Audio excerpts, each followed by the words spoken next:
Hello everybody. I think this is going to look really horrific. I was trying to do a recap from here. This is shaky. This is Friday afternoon. The week is finished. Session 20 is finished. 5 more to go. 1 more week to go. Really started to catch up with me this week. I really started to feel the effects of the radiation treatment. I am getting very red in the groin area. It's starting to get really sore and feel burnt. And the tumor is definitely swollen, so that has become an issue for me as well. It's made it harder for me to walk, and that's a huge issue. So I'm very, very concerned about that and pray that I can get through the rest of it and still function on the... Oh, I've got a reflection of me in the glass. Okay, I want to get the best possible outcome that I can from this, and then just survive the surgery and the recuperation and all of that, and hope that after that I can find me again. I will tell you, you really have to be strong to get through this process. It is not for sissies. It is not easy. Everybody's experience is going to be different of it. For me, it's been difficult. The position that I'm in, because of the huge size of the tumor and because of all the things it's pressing on, and because it's not growing, he says, swollen. It's... Yesterday I felt like I could walk for a little while, and I thought, oh dear God, don't let me not be able to walk. How do I get through the rest of it if I can't walk? So, really threatening my independence, threatening me as a person, and it's not fun, folks. It's not fun.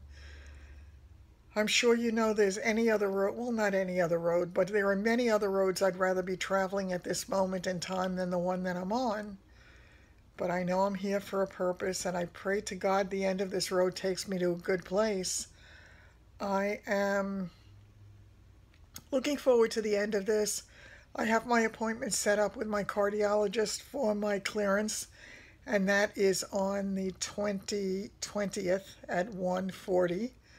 Then I've got the 21st, the 26th, the 27th, and maybe I'll get a respite after that. I'm not sure.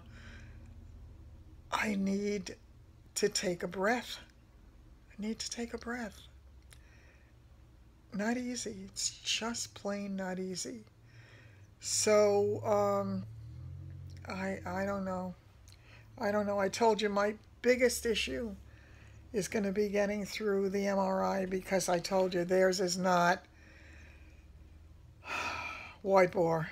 Theirs is not the Tesla 1.5, and I'm going to have to face all of that. And the fact that they want to do it at 2 o'clock in the afternoon, and I can't have any food, water, or whatever for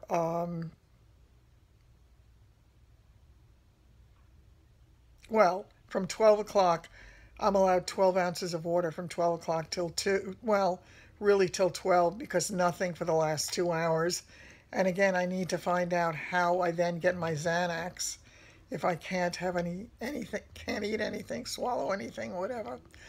In any case, I will keep you updated as things go.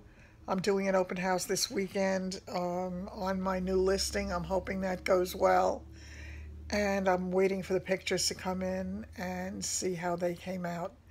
So on that note, I will try to catch up with you a little bit upstairs afterwards, but I wanted to make sure I did this. Today's session was not too bad, except it's the second day that room was intensely hot.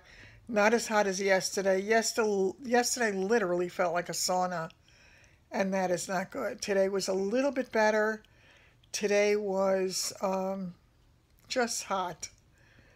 So when they start doing the countdown, and I know that they've started the treatments, and I know how long it takes approximately to go from one field to the other, and how that stupid machine cranks around so slowly, and I keep wishing I could whip it to make it go faster. But the road is going along. I'm on my way to somewhere. I pray it's a good place. I wish all of you well. I'll be back. I'm not done for the day. By the way, I was going to do a Get Ready With Me this morning, but I didn't have enough time because I felt so awful last night, and when I couldn't walk and I was in a lot of pain, and I took my Advil at night, and I did fall asleep for a while, but I woke up and I thought it was 8:55, and I said, oh my God, I have to get up. I have to take my shower. I have to do all my stuff before I go. So I jumped out of bed, and I still felt horrible. And then I noticed it was 6:55, not 8:55. So in fact, it was not, there was not the urgency that I thought there was. But I needed to feel a little bit better before I went. I'm still nauseous, having a problem a little bit with constipation. And I am, those other symptoms, thank God for the Eucerin. The Eucerin's wonderful, and it's definitely helping me a lot. So I am happy with that, and I can't complain about that. So I'll be back with all the other details of everything else. I have a question for you. Do I look to you as if I need a little additional stress? Do I? I made it through the week. I survived my 20th treatment. I made it home. I'm not in horrible pain. I'm praying for a decent weekend, and I get a message from my pharmacy that a prescription that I needed renewed, which is a prescription I've been taking for many, many years, well, for many years, that they were having a problem with my insurance and they could not fill the prescription.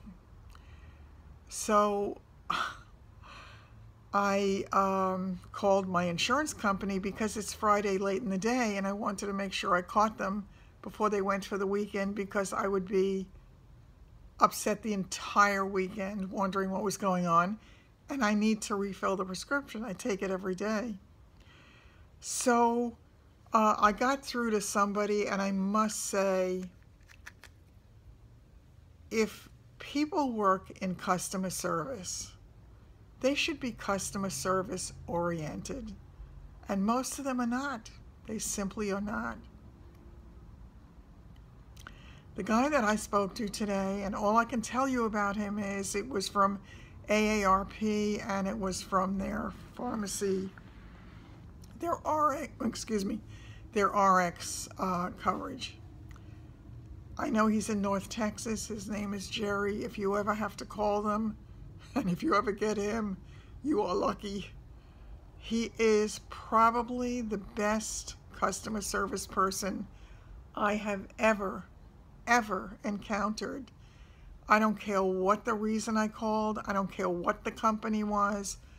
This guy deserves a medal. He just does. I told him what my problem was, and I said, is my insurance okay? Am I not covered? Is there something wrong? And he said, no, you're fine. And I told him the problem I was having. And he looked up and he said, oh yes, he said, I see that they did try to put in a claim for this drug, and it seems there was some kind of a problem. He said, let me look into it for you. He said, but I don't want to, he said, I don't want to lose you, so I'm going to keep you on the line if that's okay while I find out what's going on. He called my pharmacy to see what the problem was, and I said, it can't be something that they discontinued. He said something about a discontinued NDC number. I don't know what that stands for, but whatever it was, apparently they had a number that was no longer in effect, so that they rejected the claim for the drug. And I said, you can't do this to me.